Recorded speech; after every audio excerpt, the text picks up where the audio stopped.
Hello everybody, welcome back. Today as well we have got to another video. In this video I'll show you how you can make real money on Monopoly Go. But before that, please do make sure to like our video, subscribe our channel, and yes, without any further delay, let's get started. So for that, simply go ahead, open up your Monopoly Go app.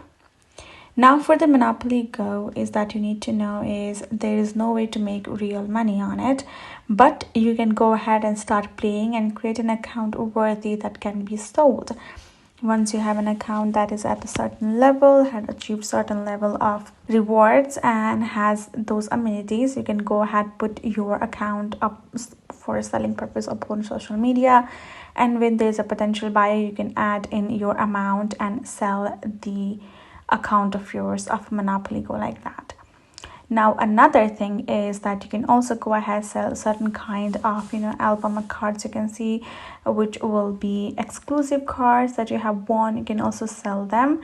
Now those are the only option available for you to make real money out of Monopoly Go.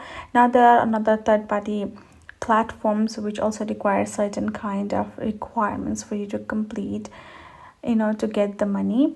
Otherwise, this is it for the Monopoly Go real money problem, and I hope this video helped. Thank you so much for watching. I will see you guys in our next video.